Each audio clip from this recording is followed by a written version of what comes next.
Okay, सो minimisation में हमने क्या करना है, ये फंक्शन आपको दिया हुआ है कि आपने इसको मिनिमाइज करना है और ये कंस्ट्रेंट्स दिए हुए हैं। लेकिन यहाँ भी कंस्ट्रेंट सेम है, मिक्स्ड नहीं है। मिक्स का मतलब होता है कि इसमें ग्रेटर के भी हो सकते हैं, लेस के भी हो सकते हैं, इक्वालिटी भी हो सकती है, वो मिक्स्ड होंगे। ठीक है, तो अब उसके बाद हम मिक्स कंस्ट्रेंट की तरफ जाएंगे। इसमें आपने वही चीज़ करनी है जो हम पहले करते आ रहे हैं कि आपने इसको स्टैंडर्ड फॉर्म में लिखना है। तो जब ग्रेटर के कंस्ट्रेंट्स को हम ख़त्म करते हैं तो इनइक्वालिटी को इक्वालिटी में चेंज करते हैं, तो व्हाट डू वी डू, एक slack variable surplus variable subtract करते हैं और एक आर्टिफिशियल वेरिएबल ऐड करते हैं। इसी तरह दूसरे वाले में 4x2 minus e2 plus a2 equals to 24। तो ये आपके पास एक इक्वेशन हो गया, ये आपके पास दूसरी इक्वेशन हो गई। टोटल वेरिएबल कौन से हैं, x1 x2 e1 e2 a1 a2, ये सारे क्या होने चाहिए, ग्रेटर देन और इक्वल्स टू 0। नेक्स्ट हमने क्या करना था, हमने फाइंड आउट करना था नंबर ऑफ वेरिएबल्स टोटल कितने हैं, नंबर ऑफ कंस्ट्रेंट्स कितने हैं। तो टोटल वेरिएबल कितने हैं, 6। नंबर ऑफ कंस्ट्रेंट्स कितनी है, 2। हमारे पास नॉन बेसिक वेरिएबल्स कितने होते हैं, n माइनस m। n कितना है 6, m कितना है 2, इसका मतलब है टोटल कितने हैं 4। 4 नॉन बेसिक हैं, इसका मतलब है कि 4 वेरिएबल्स को आपने 0 पुट करना है। नॉन बेसिक वेरिएबल कौन से होते हैं, जिनको आपने इक्वल्स टू 0 रखना होता है। ठीक है, तो अब अगर इन 6 में से 4 वेरिएबल नॉन बेसिक हैं तो बेसिक वेरिएबल कितने होंगे, 2। राइट, अब कौन कौन से करने होते हैं, स्टार्टिंग में हम वही करते हैं कि x1 0 x2 0 फिर e1 0 और e2 0।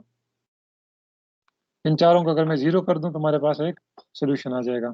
आप x1 x2 a1 a2 को भी कर सकते हो, लेकिन बस अगर ये तीनों 0 हैं तो e1 की वैल्यू नेगेटिव आएगी। हमें बेसिक फिजिबल सोल्यूशन चाहिए। अगर हम a1 को 0 कर दें और e1 को ना 0 करें तो e1 की वैल्यू नेगेटिव आएगी, तो वो बेसिक फिजिबल नहीं होगा। तो आप इसको देखें, इसको ये चारों 0 हैं, इसको आप सब्स्टिट्यूट कर दें इन 1, तो 1 से आपके पास क्या आ जाएगा, पहले तभी तीनों इसमें 0 पुट करेंगे तो a1 की वैल्यू क्या आएगी 10। और यही चीज़ अगर हम इक्वेशन 2 में पुट कर दें तो ये 0 e2 0, तो a2 की वैल्यू क्या आ जाएगी 24। तो आपके पास एक basic feasible solution x1 x2 e1 a1 e2 और a2 की फॉर्म में आया है 0 0 0 10 0 और 24। अब ये आपका बेसिक फिजिबल सोल्यूशन है। अब ये ऑप्टिमल है कि नहीं है, ऑप्टिमलिटी चेक के लिए हम फंक्शन z को यूज करते हैं। z is equal to 5x1 plus 6x2। Right, अब लेकिन आर्टिफिशियल वेरिएबल जब प्रॉब्लम मिनिमाइजेशन का हो तो आपने यहाँ पे लिखना होगा plus m time a1 plus m times a2, और m कोई भी बिग वैल्यू हो, बहुत ही बड़ी वैल्यू हम लेंगे इसको m को। ठीक है, तो मिनिमाइजेशन के प्रॉब्लम में आपने क्या करना है, जितने भी आर्टिफिशियल वेरिएबल्स होंगे, यहाँ पे कितने आर्टिफिशियल वेरिएबल्स हैं 2, तो वो दोनों आपने एक एक करके ऐड करने हैं, m times a1 plus m times a2। सही है, मैक्सिमाइजेशन में सिर्फ डिफरेंस यह आ जाएगा कि आपने माइनस ma1 माइनस ma2 करना होगा अगर 2 वेरिएबल्स हों। आर्टिफिशियल अगर एक वेरिएबल हो तो आप माइनस ma1 करेंगे। तो जितने भी आर्टिफिशियल होंगे उसके साथ आपने कोफिशिएंट m रख के उनको ऐड करना है z के अंदर। अब इसको हम दोबारा सारे वेरिएबल्स को दूसरी साइड पे ले आएंगे, 6x2 minus ma1 minus ma2 is equal to 0। अब हमने टेबल बनाना है। अब बेसिक वेरिएबल्स हमारे पास कौन से हैं, नॉन बेसिक हमने चूज कर लिए, ये नॉन बेसिक है, ये नॉन बेसिक है, ये नॉन बेसिक है, और ये, तो बेसिक कौन से बच गए? A1 और A2। तो बेसिक वेरिएबल्स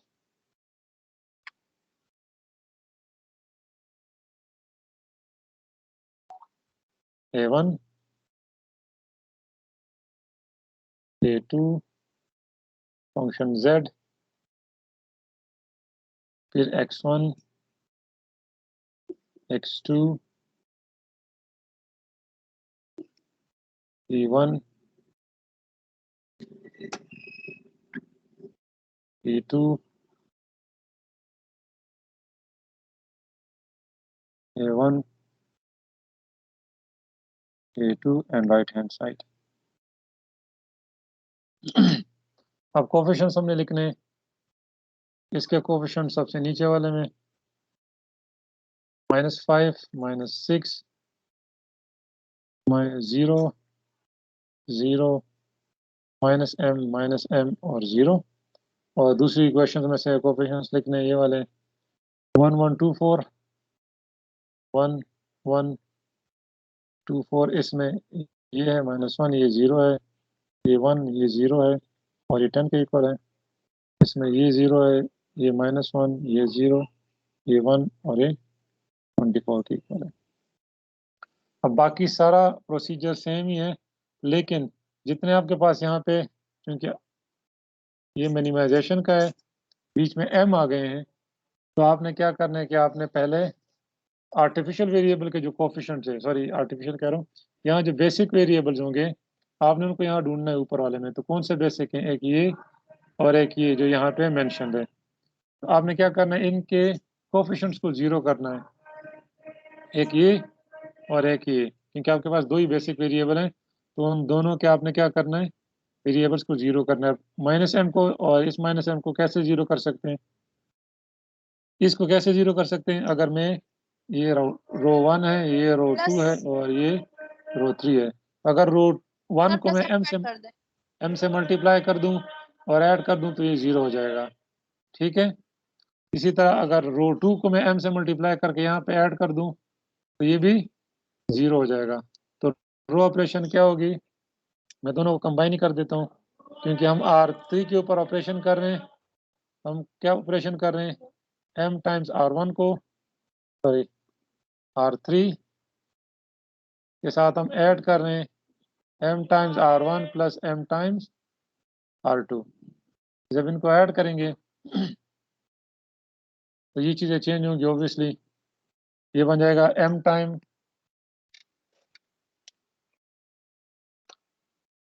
इसको अगर हम m से मल्टीप्लाई कर दें तो एक m हो जाएगा, और इसको भी m से मल्टीप्लाई कर दें तो ये m प्लस m कितना m हो जाएगा? m plus 2m, 3m। तो ये बन जाएगा -5 प्लस 3m। सही है। ये इसको m से मल्टीप्लाई कर दो और इसको m से, तो m प्लस 4m कितना बन जाएगा? 5m। तो उसको आपने -6 के साथ ऐड करना है। -m प्लस 0 क्या बन जाएगा? -m।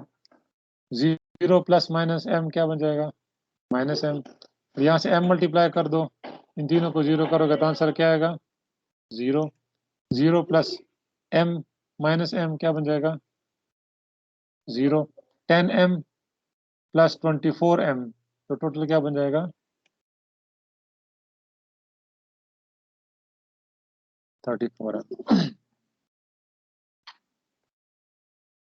ये क्लियर है सबको?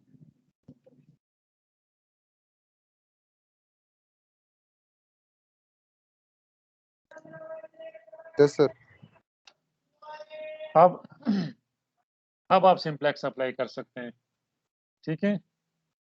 जहाँ पे आर्टिफिशियल वेरिएबल्स आ जाते हैं जिस भी प्रॉब्लम में, चाहे वो मिनिमाइजेशन का हो चाहे मैक्सिमाइजेशन का हो, पहला स्टेप क्या है टेबल बनाने के बाद, कि आपने यहाँ पे जितने भी बेसिक वेरिएबल्स होंगे वो चूंकि यहाँ पे भी होंगे, तो यहाँ पे जहाँ जहाँ पे बेसिक वेरिएबल्स होंगे उनके कोफिशिएंट्स को z के अंदर क्या करना है?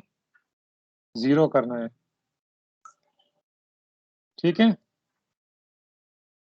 उसके बाद मैक्सिमाइज में तो आर्टिफिशियल नहीं आएंगे ना? जब मिक्स कंस्ट्रेंट्स आएंगी तो मैक्सिमाइजेशन में भी आर्टिफिशियल आ सकते हैं ना। फर्ज करो प्रॉब्लम मैक्सिमाइजेशन का ही था, उसमें दो ये इस तरह के कंस्ट्रेंट्स थे, तीसरा ये वाला आ गया, तो ये मिक्स हो गए ना।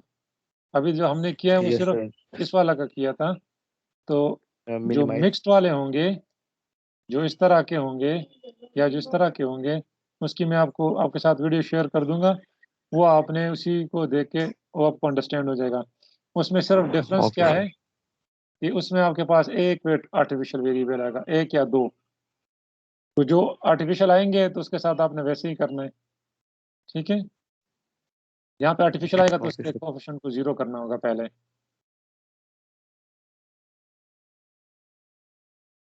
अच्छा, अब मिनिमाइजेशन चूंकि मैक्सिमाइजेशन का अपोजिट है, ठीक है, रिवर्स है। तो अब आप देखें उसमें हम क्या देखते थे, मोस्ट मिनिमम वैल्यू, सबसे छोटी वैल्यू, राइट।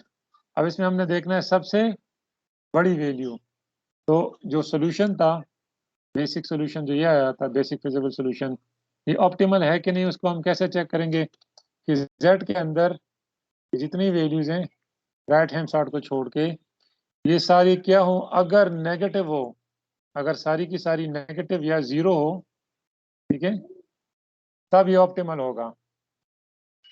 ये क्या सारी की सारी 0 या नेगेटिव है?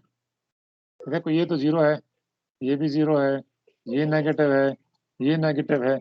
अब ये दो जो आखिरी बची हैं, क्या ये नेगेटिव हो सकती हैं?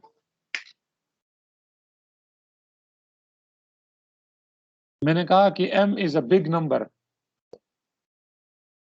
तो क्या ये दोनों वैल्यू नेगेटिव हो सकती हैं? तो अगर बिग है तो सर फिर पॉजिटिव होगी। फिर पॉजिटिव होगी। अगर मैं m को 100 ले लेता हूँ, दिस बिकम्स 300, 300 माइनस 5 इज 295। ये बन जाएगा 500 माइनस 6 इज 494, ठीक है। तो ये नेगेटिव सारी नहीं है, दो पॉजिटिव है। फिर वहां पे हम सबसे छोटी वैल्यू को चूज करते थे, अब यहाँ पे हमने सबसे बड़ी वैल्यू को चूज करना है, पॉजिटिव। अब इन दोनों पॉजिटिव में कौन सा वाला पॉजिटिव बड़ा होगा?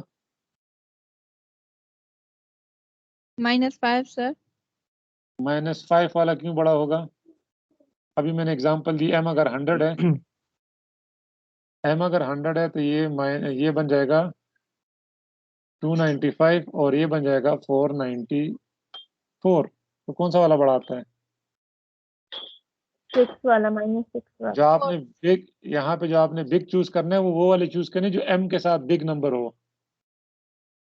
क्योंकि ये तो -6 तो एक छोटा सा नंबर है, इसको आप डिवाइड, इसमें से ओके माइनस सर, वाले में सही से सही कोई सा भी हो, ये वाली चीज बड़ी होनी सही। चाहिए। तो ये ओके आपका ओके सर। ये आपका पिवट कॉलम हो गया। इसका मतलब है ये जो x2 है ये रिप्लेस करेगा आइदर a1 को या a2 को, ठीक है। अब वो किसको रिप्लेस करेगा उसको हमने चेक करना था बाय फाइंडिंग द रेशो। तो 10:1 क्या आएगा? 10। और 24:4 क्या आएगा? 6। तो कौन सी रेशो छोटी है?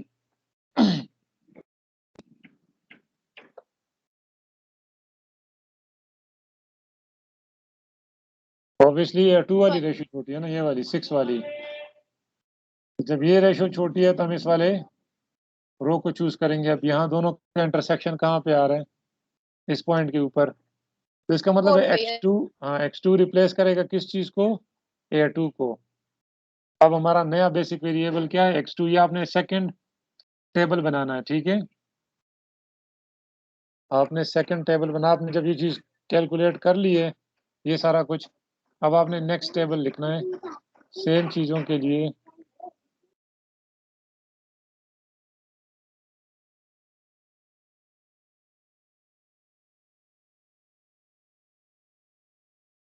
A1 और x2 को कौन रिप्लेस कर रहा है? A2 को x2 रिप्लेस कर रहा है। और ये z, ये बाकी तो एज इट इज आएंगी, x1, x2, a1, a2, a1, a2, and right hand side. ठीक है, उसी टेबल को यूज करते हुए आपने क्या करना है, इसकी फिलिंग करनी है। तो सबसे पहले आपने क्या करना है, रो ऑपरेशन करना है। रो ऑपरेशन क्या है कि आपने R2 को 4 से डिवाइड करके इसको 1 बना देना है। तो इसको 4 से डिवाइड करेंगे तो ये क्या आएगा, 1/2। 4 को डिवाइड करेंगे 4 से तो क्या आएगा, 1। 0 को 4 से डिवाइड करेंगे तो 0। -1 को 4 से डिवाइड करेंगे तो -1/4। 0/4 is 0, 1/4 is 1/4, and 24/4 is 6। Clear है?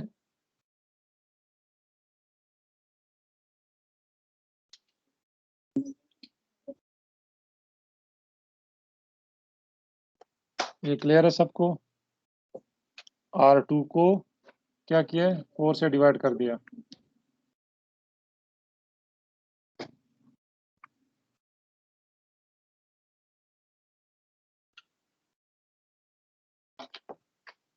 इस रो को R2 को यूज करने हमने R1 के इस एंट्री को 0 करना है और R3 के इस एंट्री को 0 करना है।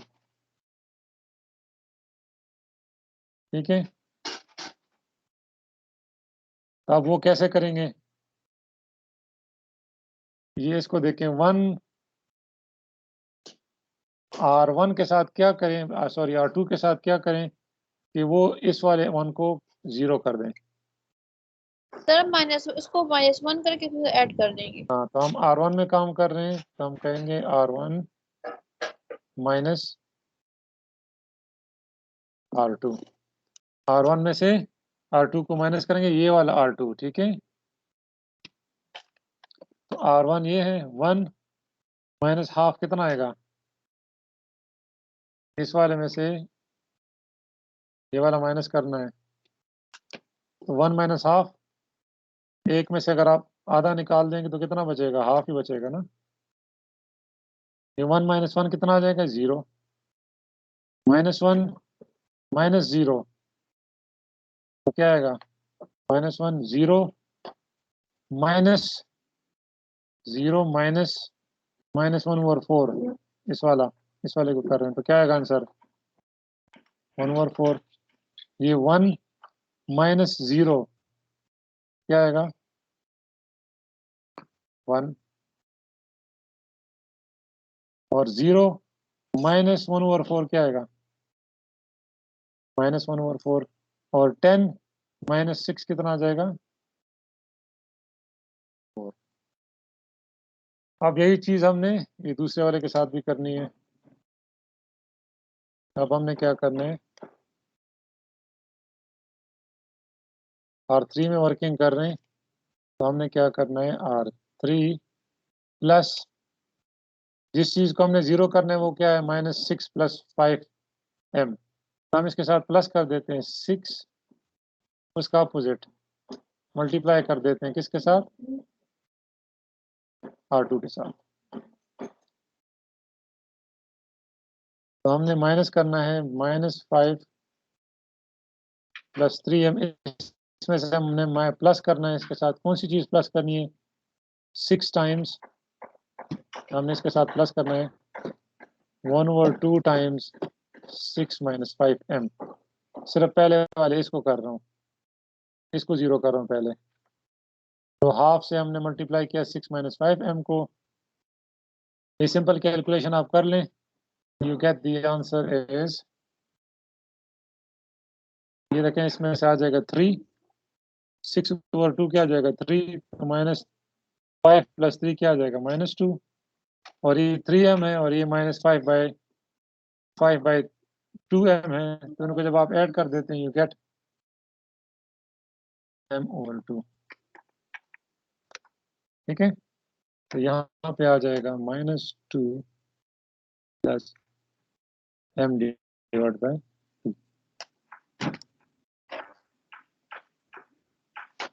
नेक्स्ट ये वाला तो 0 हो जाएगा क्योंकि हमने 1 को 6 - 5m से मल्टीप्लाई किया और -6 + 5m के साथ ऐड कर दिया।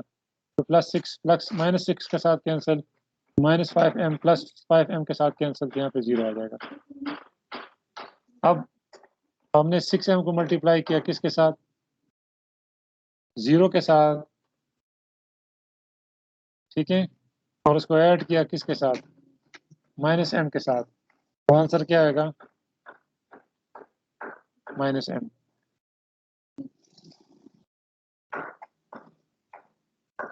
नेक्स्ट में हम क्या करते हैं कि 6 - 5m को -4 और -1 और 4 से मल्टीप्लाई करते हैं, ठीक है, और इसको ऐड करते हैं किस चीज के साथ? -m के साथ। -m प्लस -1 और 4 टाइम्स 6 - 5m।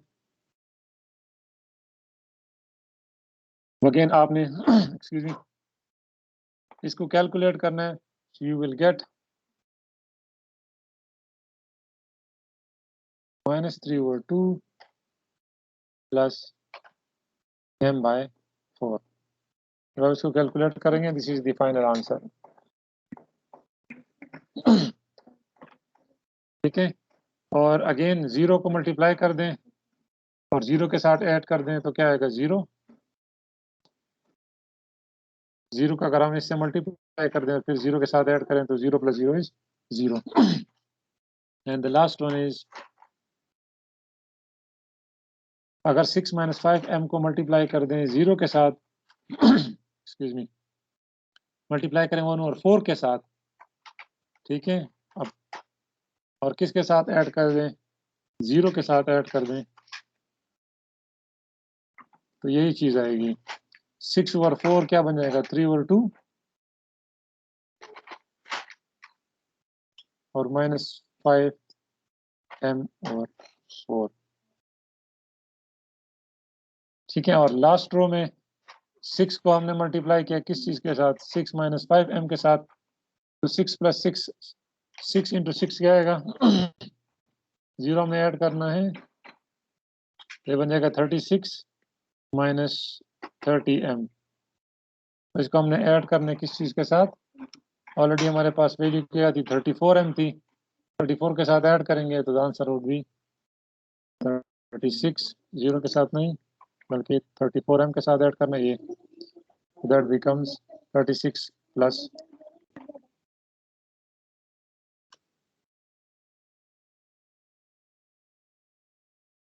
4m। अब आपके पास सोल्यूशन कौन सा आया हुआ है? a1 की वैल्यू, बेसिक वेरिएबल a1 की वैल्यू 4 है, बेसिक वेरिएबल x2 की वैल्यू 6 है, जो बाकी नॉन बेसिक भरे वो क्या होंगे? 0 0 होंगे। तो x1 0, x2 6, e1 0, a1 4, a2 0, s2 0। अब ये आपका सोल्यूशन बन गया और z की वैल्यू क्या आई है? That is 36 + 4m। अब ये वैल्यू ऑप्टिमल है कि नहीं है? इसके लिए हम क्या करते हैं, हमने फिर से z के रोज को चेक करना है, सर z के कोफिशिएंट्स को। ये कोफिशिएंट्स एक ये है, ये तो सारे नेगेटिव होने चाहिए या 0 0 और नेगेटिव, मिक्सचर ऑफ 0 और नेगेटिव, या सारे 0 या सारे नेगेटिव। तो 0 हमारे पास है excuse me, 0 negative 0 negative -5m / 4 तो नेगेटिव होगा। अब ये नेगेटिव है लेकिन साथ में m और 4 है, m is a big number. m अगर 100 हो तो ये 25 बन जाएगा, तो पॉजिटिव हो जाएगा, ये भी पॉजिटिव हो जाएगा। इसका मतलब सारे नेगेटिव नहीं है, ये दो वैल्यूज क्या हैं? इसके अंदर पॉजिटिव है, ये भी पॉजिटिव है और ये भी पॉजिटिव है। अब इन दोनों में से कौन सा वाला चूज करना है हमने? m और 2। किसी चीज को 4 हिस्सों में डिवाइड करना, किसी चीज को 2 हिस्सों में डिवाइड करना, तो 2 वाला ऑब्वियसली इज बिगर। तो अब ये जो x1 है ये रिप्लेस करेगा या a1 को रिप्लेस करेगा या x2 को रिप्लेस करेगा, वो हमने चेक करना है बाय फाइंडिंग द रेशियो। तो 4 / ½ कितना हो जाएगा? 8, एंड 6 / ½ कितना हो जाएगा? 12। तो किसकी रेशियो बड़ी है? छोटी, स्मॉलर इज 8 1 8, तो ये 12 था, तो ये वाला हमने चूज करना है। तो अगेन अब आपने जो टेबल बनानी है उसमें आप क्या करेंगे, आपने अलग से टेबल बनानी है। मैं इसी में कर देता हूँ। आपने x1 को क्या करना है, a1 को रिप्लेस कर दिया x1 से, और जो आपका पिवट है उसका आपने क्या करना है, 1 बनाना है। तो ये 1 और 2 को हाफ, ये हाफ है, इसको 1 कैसे बनाए, जब हम इसको R1 को मल्टीप्लाई कर दे किस चीज़ से, 2 के साथ, तो इसको 2 से मल्टीप्लाई करूंगा तो ये 1 बन जाएगा। 0 को 2 से मल्टीप्लाई करें तो 0 रहेगा। 1 को 2 से मल्टीप्लाई करें तो 1 और 2 सॉरी 2 माइनस 2। 1 और 4 को 2 से मल्टीप्लाई करें तो 1 और 2, इसको और इसको माइनस 1 और 2, और इसको मल्टीप्लाई करेंगे तो क्या बन जाएगा, 8। अब इस 1 के नीचे हमने क्या करना है, बाकी सबको 0 करना है।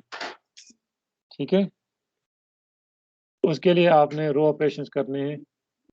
R2 में हम काम कर रहे हैं, तो कौन सा रो ऑपरेशन करें, R2 माइनस हाफ R1, और R3 को कैसे 0 करेंगे, R3 प्लस, यहाँ पे -2 है तो हम प्लस लगा देंगे, वहाँ प्लस m ओवर 2 है तो हम माइनस m ओवर 2 लगा देंगे विद R1। ठीक है, ये कैलकुलेशन आपने करनी है, जिससे आपका ये भी 0 हो जाएगा और ये भी 0 हो जाएगा। बाकी वैल्यूज चेंज होंगी, मैं चेंज वैल्यूज लिख देता हूँ, आप बाकी कैलकुलेशन खुद से कर दें। ठीक है, तो ये तो एज इट इज रहेगा, इसमें चेंज नहीं आएगा। ये चेंजेस होंगे तो x2 वाली जो रो है उसमें क्या आएगा आपके पास, 0 1, ये भी नहीं चेंज हो रहा, ये आ जाएगा 1,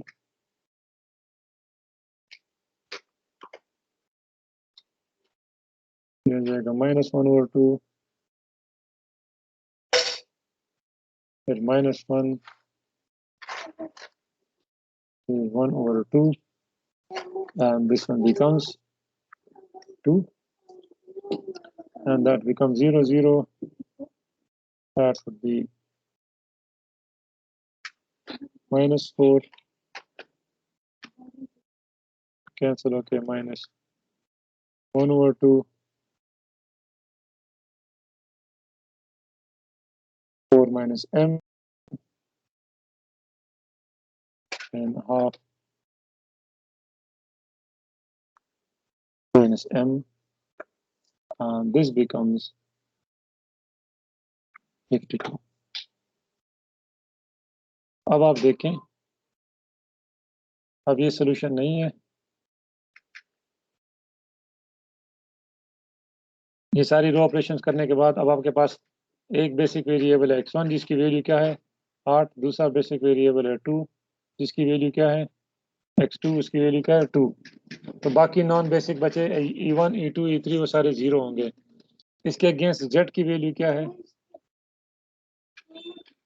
52। अब ये मैक्सिमम, ये ऑप्टिमल है कि नहीं है, अब देखिए सारी वैल्यूज जो z के कोफिशिएंट्स हैं, x1 का कोफिशिएंट 0, x2 का कोफिशिएंट 0, e1 का कोफिशिएंट नेगेटिव, e2 का कोफिशिएंट नेगेटिव, a1 का कोफिशिएंट 4 माइनस m तो नेगेटिव होगा, a2 का कोफिशिएंट 1 over 2 माइनस m तो क्या होगा negative, because m is a big number. तो ये सारे नेगेटिव है। मिनिमाइजेशन हम कहते हैं कि सारे या तो 0 हो या नेगेटिव हो, तब क्या होगा ऑप्टिमल। तो ये सारे 0 एंड नेगेटिव हैं, there is no positive value in it, तो ये आंसर क्या है ऑप्टिमल है। इसीलिए आपका मिनिमम क्या है, your minimum is z is equal to 52, और वो कौन से पॉइंट के ऊपर है 8, 2, जिसमें x1 8 है और x2 ये है, और बाकी जो है वो 0 0 है, बाकी सारे चारों के चारों क्या है 0 0। क्लियर है ये?